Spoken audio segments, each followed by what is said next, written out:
What's up, nMo fans? This is your host, Alexlexus, and today I have an esteemed guest, Mr. Nelson Rios, formerly of Raw Gameplay, and now doing his own thing. So I'm going to give him time to plug any projects that he's doing. He has online fighting tournaments going on, so without further ado, here's Nelson Rios.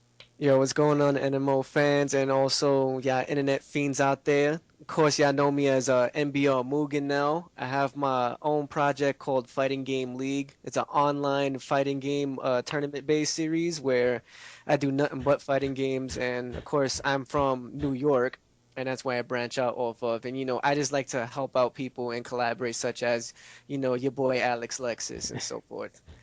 So, NMO fans, just so you know, with the online fighting league that Nelson Rios is working with, I would like to definitely lend resources to this project to help out, and even our fan base who are in the tri-state area. If you want, it would be a good thing to support Nelson Rios. He's a good friend of mine.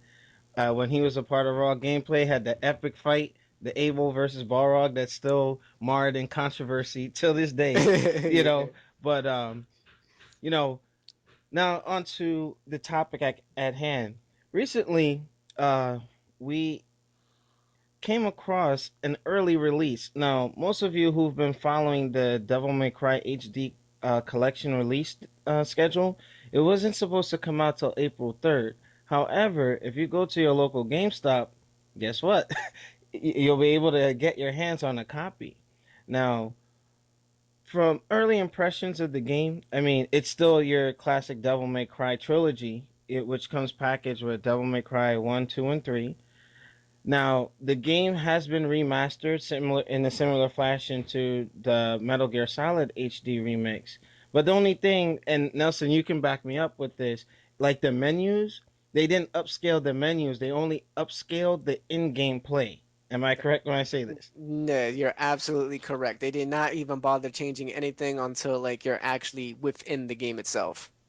Now, with that being said, like, do you think they cut corners with that, or Well, were they just focusing just on the game? well, they was mainly focusing on the aspect of the game, and mind you, they took basically the data from the previous PlayStation 2 games, and they did kind of like slap it on the 360 and the PlayStation 3, and just rendered it in a widescreen and made it high def. So they just basically left the intros, cutscenes, and title menus and regular 4 by 3 field. Yeah, yeah. Oh my God. I mean, at first I was a little scared because I'm going through the menus. I'm like, wait a minute. I see the black bars on the side of my screen, my 42-inch Vizio TV. I'm like, wait a minute. I'm about to go back to GameStop. But then when the game started, I was like, holy shit. They really, really did a good job with putting it in HD graphics. Now, when I was playing the game, I noticed I kind of had a feel like the Metal Gear Solid HD collection. Is just when you see it, it just blows you away. Even though it's a dated title, you can't deny that the visuals were impressive. What do you think, Nelson? Definitely, the visuals were a big ups if you're talking about the Metal Gear Solid HD collection, because it took it from what it was on the PlayStation 2, and Konami is very good at rendering their games to like the fullest potential of the console. Sure. And when that game came out, I was blown away, especially by Metal Gear Solid 3 Snake Eater. Yes, that was the biggest improvement out of Mm, any of the games since it was running at 30 frames on the PS3. No, right. PS2. And then when you got to this generation, it completely, I was just blown away. But yeah, continue. Yeah, but it was just ridiculous how that was a big improvement, but it didn't keep the core aspect of it being a true HD collection by bringing back Metal Gear Solid 1. And they replaced Metal Gear Solid 1 with Peace Walker. Peace Walker, yeah.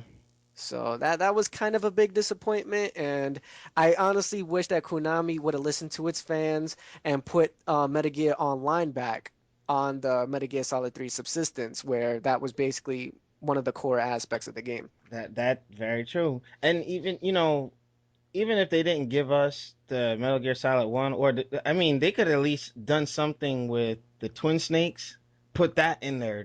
Because to me, the Devil May Cry HD collection is more of a true HD collection than the Metal Gear Solid, because Metal Gear Solid is missing a core game of a very intricate game in that series. But the Devil May Cry has one, two, and three that a lot of the Microsoft fans missed out on because it was exclusive on the PS2 for so many years. But this is something definitely to get into if you play Devil May Cry 4 and wonder what the heck was going on. Now this is your chance to jump in there all on one disc, and it's only $40, you know?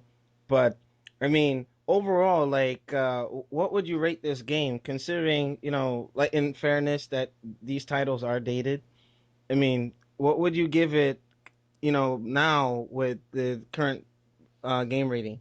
Well, from the previous past, when the collection came out originally for the PlayStation 2 with all three games, it was Hmm. still a good at its time, and from what I remember, the game got rated a 8.5 out of 10. Okay. And now, since I'm playing it on a more high def console where the visuals, pop more, the color, the contrast, the gameplay is a lot more smoother, running at 60 frames per second. Hmm. Not only that, but they added a whole art collection and a whole music collection from all three games. Yes, that was awesome. The vault, where Yes. they have all the tracks on there. I mean, this HD collection is loaded with content. I mean, I will definitely give them that.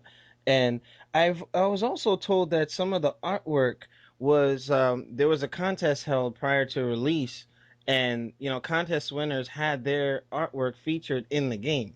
Yes, there's a couple of people that have the artwork within the game, and I think it actually says who made the artwork. I'm not too sure, but when I do replay the game, I will confirm that in the vault. But that is definitely true, but in my opinion, if I had to rate this game, since I'm a huge Devil May Cry fan and I have all the games now from 1 through 4, Hmm. I'll probably give it like a perfect score because they kept the games the same way, just updated the visuals. They gave us a huge, content. Hmm. Didn't make it DLC unlike some other Capcom games. But that's just my opinion. I'll give it a perfect 10. Okay, and I'm right there with you. Initially, I was gonna give it a 9.5 because, for me, the smartest thing that they could have done was not take anything away. All they did was add to it. They add to what was already working. So, I mean, responsive gameplay, the only, but even with like the negatives, they were in the, like, for instance, angles and things like that. I mean, that was part of the genre. Like, Devil May Cry started something, new, and many people don't know this was supposed to be a Resident Evil game, the original, but it just took on a life of its own and it turned into Devil May Cry. And it's like, there were some negative aspects of it. So naturally, it's going to translate over in the port over. But if you're a fan of the series, those things can be easily forgiven and overlooked. And I definitely rate it, I give it a 10. I mean, considering I was playing Devil May Cry 1, I was like, oh my God, and for a game that's so old, and I'm playing it now over Ninja Gaiden 3, I mean, that says a lot. That says a lot. And, you know, I definitely recommend it as a buy. Don't rent it. I mean, this is a game that was produced under a Capcom that knew what they were doing back in the day. So at least that's a lasting memory. If you guys want to support that, definitely do that. I picked it up. Nelson picked it up, and I hope you guys, you hardcore Devil May Cry fans, and also the spit in Capcom's face with this Devil May Cry reboot, show them that this is the Dante that we want, and support this title. De- So Definitely, definitely. Also, I like to make a quick thing that I reminded everybody within the fighting game community, even to you, Alexlexus. This will be your first time hearing this. okay. I'm holding an event. It's going to be a 5-on-5 based team tournament. It's going to be offline and it's going to be held at a certain location in Brooklyn. If you want your chance to be on TV and show what you got, please contact me for further information or contact Alex Lexus for further details. Now, if you send any of your messages to me, I will directly forward it to Mr. Nelson Rios. And this is like a little networking thing. We're trying to help each other out here. So, those of you in the Brooklyn area, New York area, definitely go support Nelson Rios. And you never know, NMO may show up. with our cameras, and you'll be on TV there, and you'll be on our show here in Jersey. So, um, my final wrap up with this Devil May Cry HD collection hit the nail right on the head. Definitely go support it. Any final words, Nelson? Basically, the same thing as you said, and like I said, shout outs to Alexlexus and the whole crew and the whole nMo fan base that you guys got. Just keep it going, have the scene strong in New Jersey, and I'll do the same thing here in New York. All right, NMO fans, this is the conclusion of our podcast. Any of you who want to get involved in the show, make sure you can contact Nelson on the New York side, and you can contact me directly. You can hit us up on the NMO Facebook channel. The webpage will be going under reconstruction, so don't try to contact me there. But in any case, this is Alex Lexus and Nelson Rios signing off. We'll see you next time on the NMO Mugen Arcade Show.